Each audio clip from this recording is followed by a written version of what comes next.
오늘 함께 보실 말씀은 마가복음 9장 23절부터 29절까지의 말씀입니다. 다 찾으실 줄 알고 23절부터 한 절씩 교독하도록 하겠습니다.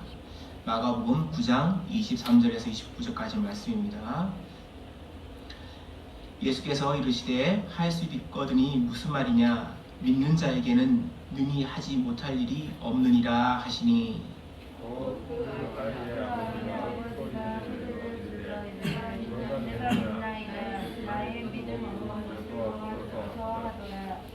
예수께서 무리가 달려와 모이는 것을 보시고 그 더러운 귀신을 꾸짖어 이르시되, 말 못하고 못 듣는 귀신아, 내가 내게 명하노니 그 아이에게서 나오고 다시 들어가지 말라 하시매, 귀신이 소리 지르며 아이로 심히 경련을 일으키게 하고 나가니 그 아이가 죽을 것 같이 되어 많은 사람이 말하기를 죽었다 하나, 예수께서 그 손을 잡아 일으키시니 이에 일어서니라. 집에 들어가시되 제자들이 조용히 맞아오되 우리는 어찌하여 능히 그 귀신을 쫓아내지 같이 하겠습니다. 이르시되 기도회에는 이런 것들로 온 종가 나갈 수 없느니라 하시니라. 아멘. 오늘 본문의 말씀을 가지고 기도 외에는 이라는 제목으로 함께 말씀을 나누도록 하겠습니다.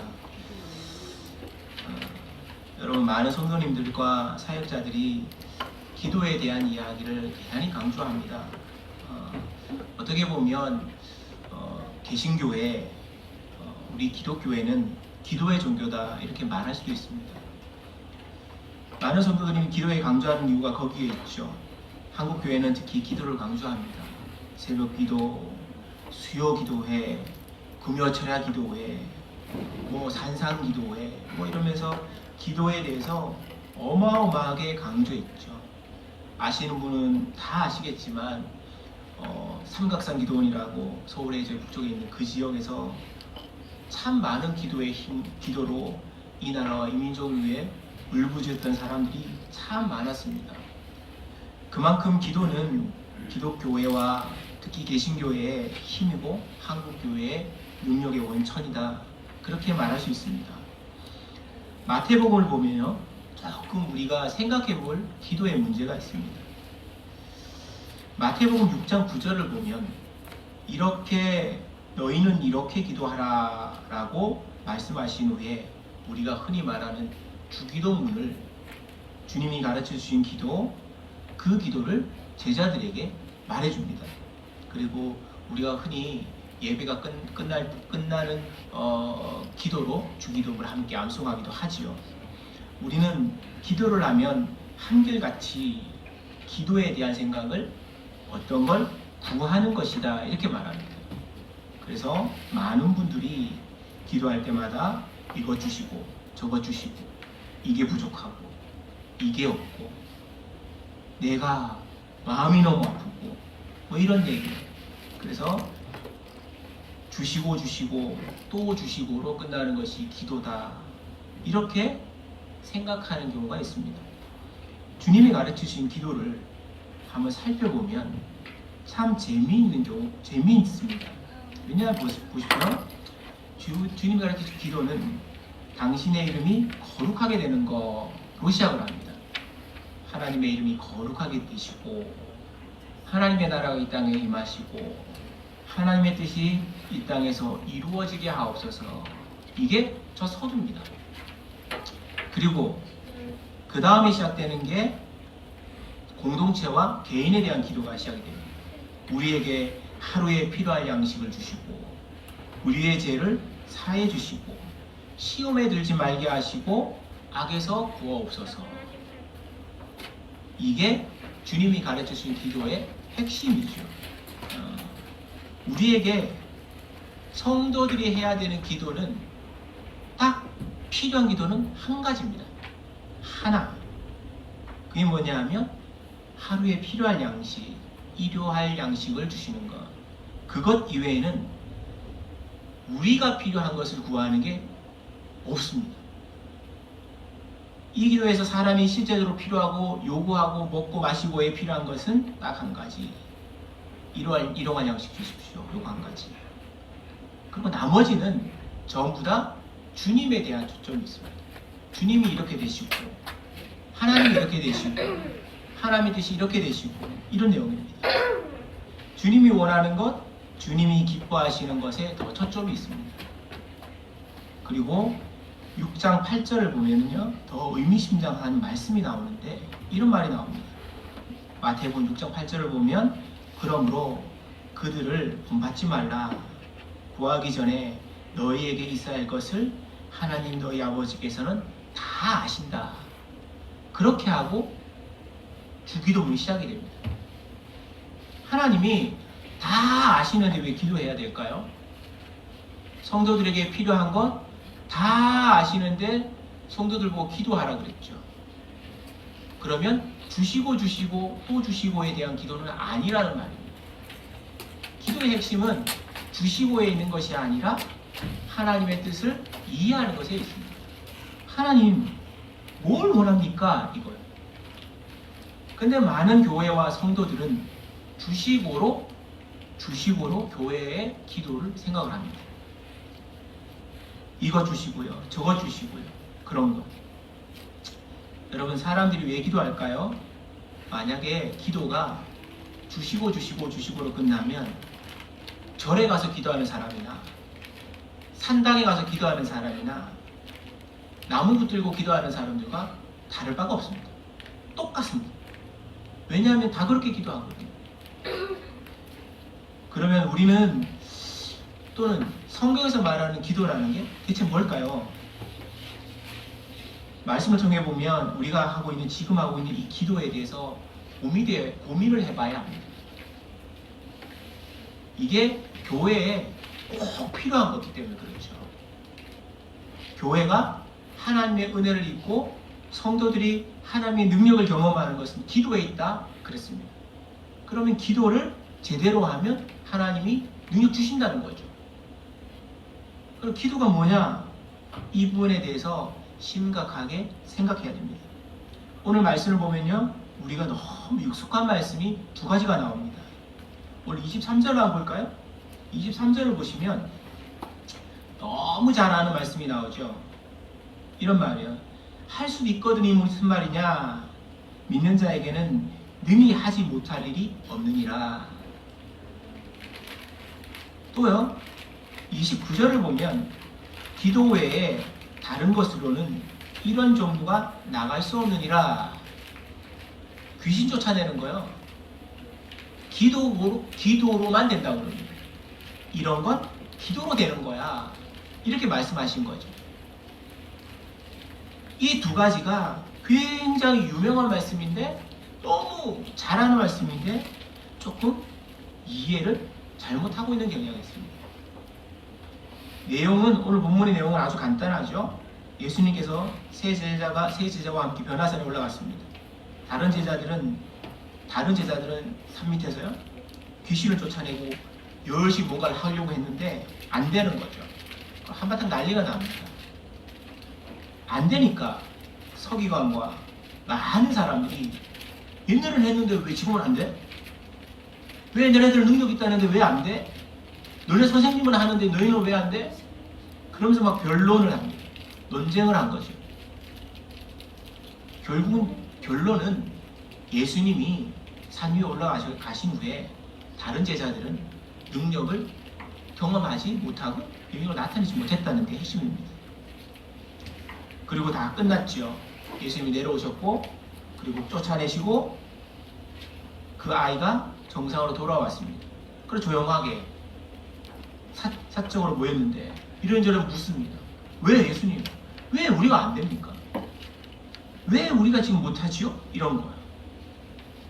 공적인 자리에서 많은 사람들이 있는 데서는 뭐라고 얘기하냐면 믿음이 없기 때문이다 이렇게 말합니다. 그런데 사적인 자리에서 예수님과 제자들 간에 사적인 자리에서 뭐라고 하냐면 기도 외에는 이런 것이 쫓아낼 수 없다. 안 된다.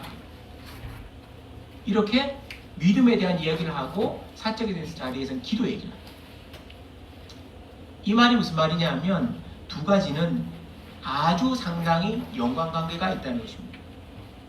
능력 있는 기도와 올바른 기도는 믿음과 직접적인 관계가 있습니다. 오늘 본문을 보십시오. 23절을 보시면 복음서가 23절을 보시면 이런 말이 있습니다. 할 수 있거든요. 무슨 말이냐? 믿는 자에게는 능히 하지 못할 일이 없느니라. 이 말씀을 읽고 나면 무슨 찬양이 하나 생각이 날 겁니다. CCM 복음서인가? 어떤 게 생각이 나죠? 할 수 있다 하시니는 그거요. 또 비슷한 게 있습니다. 할 수 있다 하면 된다. 해보자 뭐 이런 거. 이런 거 보면 복음서가를 이 찬양은 대부분이 어떤 때 하냐면 붕괴 때 하죠. 붕괴 때. 제가 오늘 이 본문에서 하고 싶은 말 첫 번째는 이겁니다. 여러분 우리가 알고 있는 이 복음서가 할 수 있다 하시는 나의 주 나의 능력 하나님 뭐 이런 거 찬양이에요. 이 찬양과 오늘 본문에서 얘기하는 할 수 있다 하는 이 말과 같은 말일까요? 굉장히 잘 이해하고 하셔야 되는 거죠. 무작정 하는 거 아닙니다. 교회는요 하나님의 복음이라는 것과 성경은 무작정 믿는 것이 아닙니다. 알고 믿어야 합니다. 오늘 본문을 보십시오. 23절을 보시면 할 수 있거든요. 무슨 말이냐? 믿는 자에게는 능히 하지 못할 일이 없느니라. 하나님 믿으면 믿는 사람은 모든 걸 할 수 있다. 이 뜻인가요? 그러면 모든 걸 할 수 있으면 슈퍼맨이게요? 상당히 문제가 있는 것입니다. 그렇게 이해하는 것. 많은 학자들이 주석하는 사람들이 하는 말이 이렇게 이해합니다. 할 수 있거든요. 무슨 말이냐? 그 말의 의미는 믿는 성도들은 하나님에 대한 한계를 두지 않는다는 겁니다. 믿는 성도들은 하나님은 여기까지야 라는 그 한계가 없다는 겁니다. 내가 한계가 없다는 게 아니고 내가 못할 일이 없다는 게 아니고 믿는 사람이 없다는 게 아니라 내가 믿는 그 하나님이 능히 하지 못할 일이 없다고 생각하는 겁니다. 근데 이걸 바꾸죠. 믿으면 다 돼. 믿는 사람이면 다 돼. 그래서 어떤 사람들이 이렇게 자꾸 생각하다 보니까 기차 앞에 가가지고요. 기도하는 게 기차 앞에 가가지고 기찻길 위에 서가지고 기차를 못 주겠다고. 그래가지고 그 앞에서 멈춰라 그러다가 죽었어요. 여러분 그거는 망상입니다. 하나님이 말씀하시는 건 하나님이 못할 일이 없다라는 것을 이해하라는 거죠. 하나님은 창조주고 이 땅을 지었고 사람을 만드셨고 모든 일을 간섭하신다는 걸 믿으라는 거죠. 한계를 두지 않는 성도들은 믿음을 가집니다. 그리고 하나님을 의지합니다. 하나님을 온전히 믿고 그분의 뜻을 기다립니다. 근데 많은 성도들이 제일 못하는 거, 성도들이 못하는 것뿐만 아니고 목사들도 못하고 교회 중직자들도 잘 못하는 게 한 가지가 있습니다. 그게 뭐냐면 기다리는 거예요. 어떤 일에 대해서 기다리는 거 진짜 못하죠. 그런 거 보면 저도 진짜 못하는 것 같고, 그래서 하나님이 능력이 있다는 걸 인정한다고 말은 하지만 내 마음대로 하는 거죠. 하나님께서 성도들에게 원하는 것은 주님의 말씀 아래 기다리는 마음. 믿음이 있는 사람은 잠깐 멈춰서 하나님이 뭘 원하는지를 묻고 기다립니다. 내가 무엇을 해서 주세요 이게 아니고 주님이 주실 때까지 겸손히 겸허하게 기다립니다. 주님은 성도들이 기도하는 거 있죠. 필요한 거 다 하신다 그랬어요. 그래서 하나님이 무언가를 하실 때는 성도들에게 사인을 합니다. 세 가지요. 첫 번째는 그래 해줄게 라는 사인이 있습니다. 성도들마다 그 사인이 있습니다. 그래서 잘 살펴보셔야 합니다. 하나님이 어떤 식으로 내게 응답하시는가 이런 거예요. 해줄게. 예스라는 사인이 있습니다. 근데 어떤 때는요, 아니야 라고 할 때도 있습니다. 아니야. 근데 때로는요, 되게 많은 부분에 있어서 하나님이 기다려라 이렇게 말하는 경우가 많습니다. 기다려라. 그때가 아니니 기다려라. 지금은 아니니 기다려라.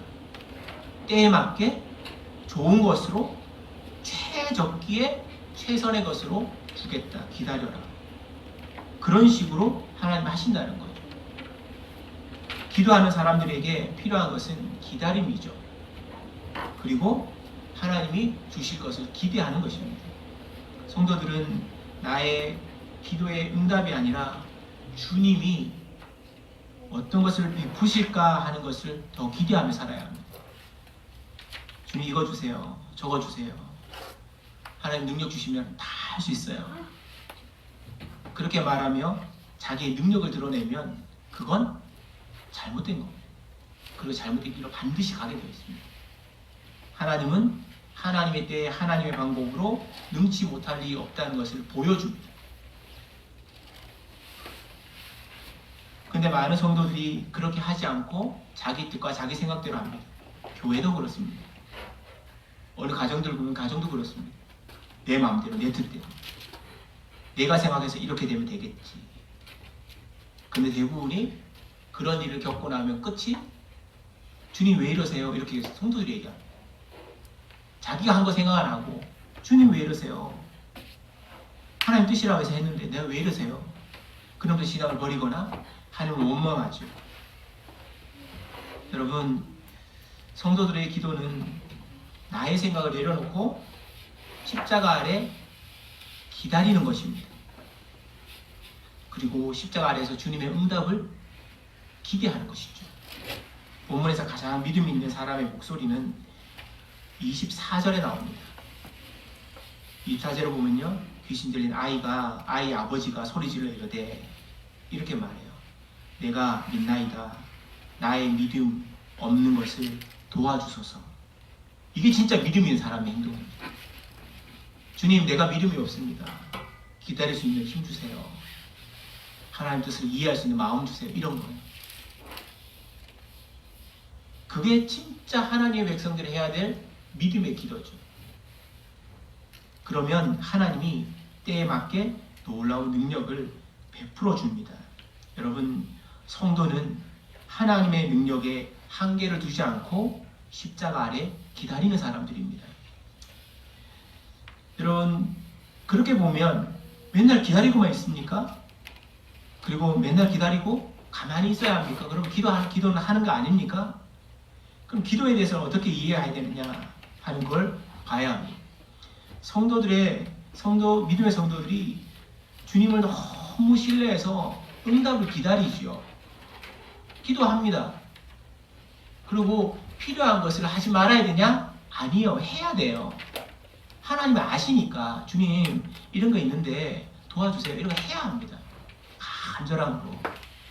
근데 그 간절함을 이루는 데가 내가 원하는 때가 되면 내가 원하는 때가 이때예요. 이렇게 해주세요. 이런 건 아니라는 거죠. 기도를 하되 하나님 때를 기다리죠. 어떤 사람은요, 기도한 지 5분 만에 응답받기도 하고, 어떤 사람은 기도한 지 30년, 50년 후에 응답받기도 합니다.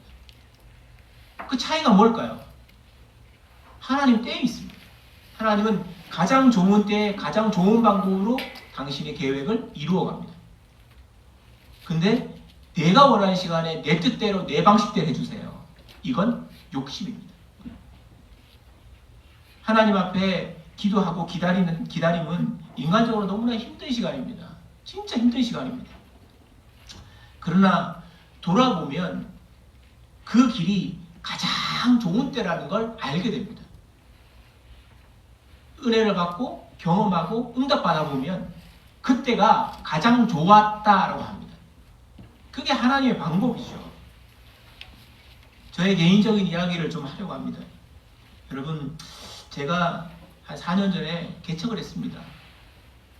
개척을 해서 나름 청년들도 모이고 함께 잘했습니다. 그런데요, 어느 날 갑자기 다 정리하게 됐습니다. 가족들끼리 집으로 들어왔죠. 가족들만 딱 4명 모여가지고 예배 드리는데 처음에는 너무 당황스러워서 아무 생각이 안 났는데요. 조금 지나고 나니까 이게 무슨 일인가 싶더라고요. 진짜 이게 무슨 일인가 싶더라고요. 하루아침에 정리가 됐고 하루아침에 모든 것을 정리한 후에 집으로 들어왔죠.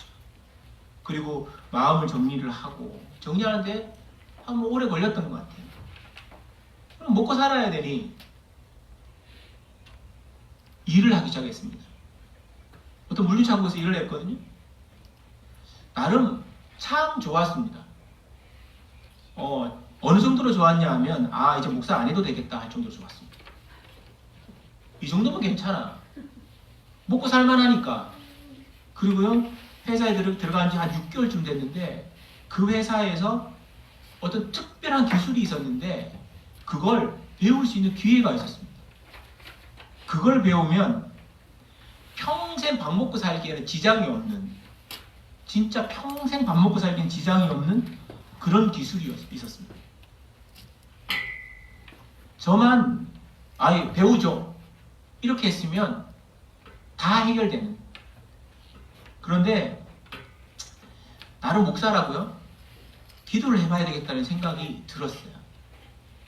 그 6개월 회사를 다닐 동안 또 성경책 읽고 회사 안에서 그냥 상황이 돼서 말씀 보고 잠깐 기도하면서 계속 했죠.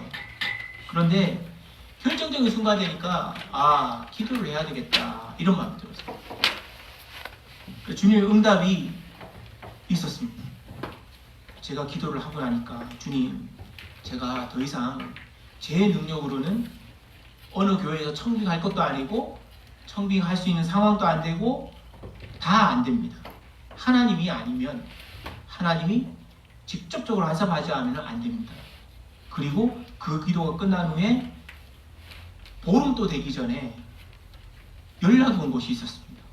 그 교회가 남서울 전원교회입니다. 와서 설교를 하더라고요. 8월 첫째 주에, 작년 8월 첫째 주에. 여러분, 오라 해서 설교해서 다닐 것 같으면 담임목사 되는 거 별로 어렵지 않습니다. 근데 저만 불렀을까요? 아니지요. 많은 사람들이 와서 설교했을 거고 많은 사람이 그랬어요. 자기의 능력과 백 가지고 막 들이밀고 그랬을 거라고. 그렇게 하니까요. 근데 저는 백도 없었고 능력도 없었고 아무것도 없었죠. 그래서 기도했죠. 하나님, 왜 하필 저길까요? 그랬더니 자꾸 회사에서는 어떻게 할 거냐고 자꾸 묻고 주님의 응답은 기다리고 그랬더니 설교하러 오라고 그러고 한 번만 보통 하잖아요. 설교는 한두 번 정도. 근데 장로님이 다음 주는 어떻게 됩니까? 다음 주에 뭐 스케줄이 있습니까? 없습니다. 그랬더니 설교하러 오세요. 다음 주에 왔더니 또 어떻게 됩니까? 그럼 설교하러 오세요. 그렇게 해서 설교를 계속 하러 왔습니다. 결론은 모른 채 저는 그렇게 계속 왔죠. 이게 무슨 말일까요? 여러분, 돌아보면 목회를 위해서 열심히 수고하고 애쓰고 내가 하고 싶은 대로 하고 애쓰고 다 해봤죠. 저도. 근데 잘 될까요? 잘 안 됩니다. 내 마음대로 하니까요. 잘 안 돼요. 하나님이 기다려라 그랬는데 저는 이제 막 치고 나갔고 하나님이 가라 그러면 안 갔고 그게 제 연속이었죠. 그리고 어느 날 광야같이 그냥 회사 창고에서 착박해가지고 이렇게 있는데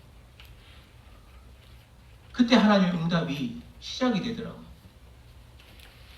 지금 돌아보면 그 회사에서 일했던 1년 동안의 시간이 너무너무 좋았던 것 같아요. 그렇게 아무 생각 없이 하나님 앞에 기도하며 그리고 말씀 보고 그냥 주님 뭘 원합니까? 라고 물어봤던 그 시간이 저한테는 너무 좋은 시간이었는데 지금 돌아보면 그 전체 시간이 딱 이때를 위한 준비였다고 생각합니다. 많은 사람들이 기다리지 못하죠. 그리고 마음대로 해서 어그러집니다. 근데 주님이 원하는 시간에 멈춰서 있으면 주님이 일을 하시고 주님이 역사하세요. 기도라는 게 다른 게 아니죠. 주님이 일하시도록 나의 삶 내어드리는 겁니다. 그리고 기다리는 겁니다. 어떻게 보면 하나님이 그냥 그 회사의 창고에 1년간 처박아 두면서 계속 했던 말이 나를 좀 봐봐. 하나님이 저한테 그렇게 했던 것 같습니다. 나를 좀 봐봐. 네가 하는 일과 네가 원하는 거 그거 보지 말고 나 좀 봐봐. 하나님 그렇게 해서라도 특별하게 교제하고 대화하고 싶었던 것 같습니다. 여러분, 기도라는 건 특별한 어떤 방식이 있는 것이 아닙니다. 기도는 단지 믿음의 표현입니다. 믿음을 가진 사람은 기도라는 특별한 어떤 방식을 가지고 나아간다고 생각하지만 실제로 기도는 교회 안에서 하는 게 아니라 교회 밖에서 하는 겁니다. 세상에서 내가 살면서 기도하는 거죠. 하나님 뜻이 뭔가? 하나님이 원하시는 것이 무엇인가? 믿음을 가진 사람은 그런 기도를 합니다. 하나님 뭘 원하세요? 그리고 내 삶이 이런데 주님 뭘 원하세요? 그러면서 주님을 더욱 가까이 하는 겁니다. 그리고 온전히 신뢰하고 주님과 동행합니다. 그런 의미에서 기도하는 사람들은 주님의 의도와 계획을 어렴풋이 알게 되죠. 제가 인터넷을 보면서 기도에 대한 이야기를 찾다 보니까요, 어떤 아이들이, 외국에 있는 아이들이 기도한 걸 쭉 써놓은 게 있더라고요. 쭉 써놨는데 아주 간단해요. 짧아요. 근데 너무 이게 기도구나 싶을 정도의 상황 이해를 하게 됐습니다. 이렇게 기도합니다.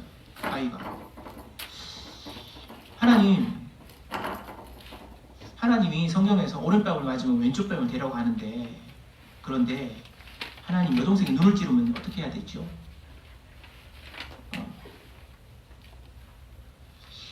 너무 충격적이지 않습니까? 아이들은 그렇게 기도합니다. 이렇게 기도해요. 하나님 저번에 쓴 편지 기억하시죠? 제가 약속하신 건 다 지켰어요. 근데 하나님 왜 준다는 주랑만 안 주세요? 이런 거. 너무너무 재밌어요. 아이들이 기도하는 거. 이름부터 이렇게 기도합니다. 하나님 제 이름 로버트예요. 남동생이 갖고 싶어요. 엄마는 아빠한테 부탁하라 그러고 아빠는 아빠는 하나님한테 부탁하래요. 하나님 할 수 있죠? 이런 거.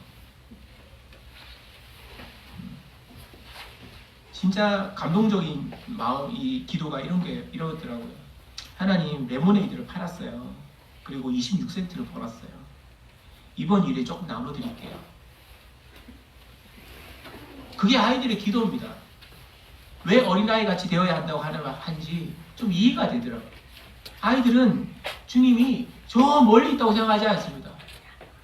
가까이에요. 바로 가까이에요. 바로 가까이에서 하나님이 나와 함께 한다고 생각합니다. 그래서 이렇게 기도합니다. 하나님, 눈이 많이 왔던 지난번 겨울을 기억하시죠? 그래서 학교에 못 갔던 날 있잖아요. 기억하시죠? 한 번만 더 그랬으면 좋겠어요. 네. 뭐 이런 내용들이 뭐 구구절절히 적혀 있더라고요. 네. 여러분, 하나님은 우리의 삶에 멀리 있는 분이 아닙니다. 가까이 있어요.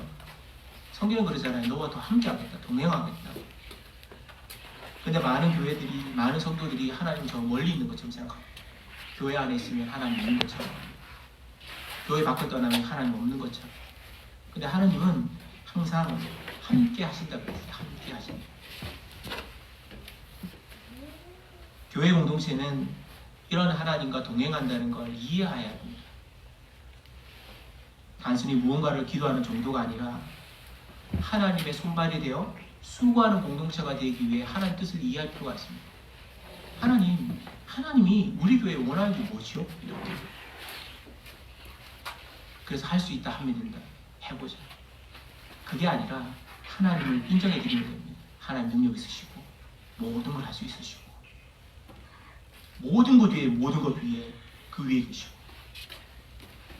여러분, 이러한 기도가 하나님 우리와 함께 하신다는 그 믿는 믿음이 교회 공동체의 사역의 목회의 기초가 됩니다.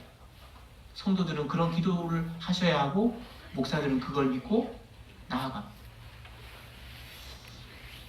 말씀, 다시 말하면 하나님의 뜻을 이해하는 것, 그리고 기도, 하나님과 교제하는 것, 이런 두 가지가 균형에 맞는 공동체는 하나님으로 하여금 행동하고 일하고 역사하도록 합니다. 작고 크고의 문제가 아닙니다.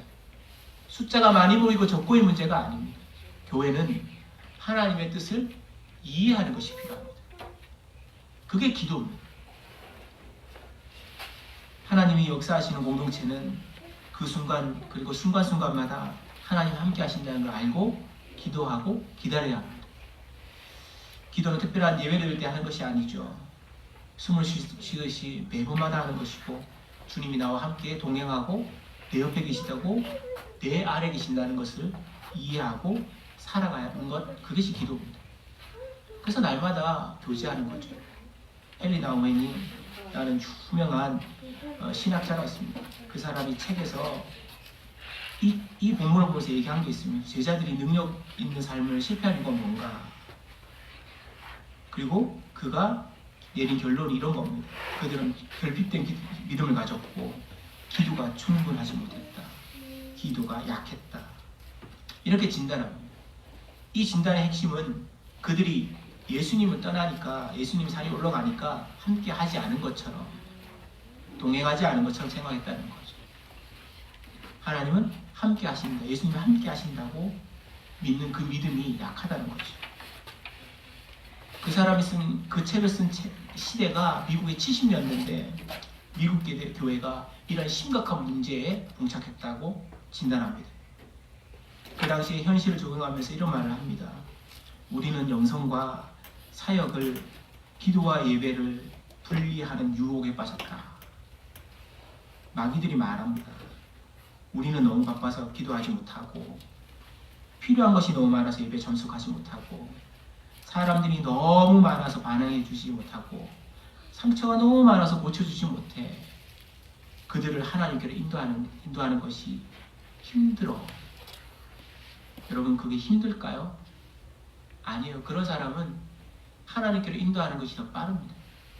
그런 사람들은 하나님이 함께 하신다는 걸 느끼기를 원합니다.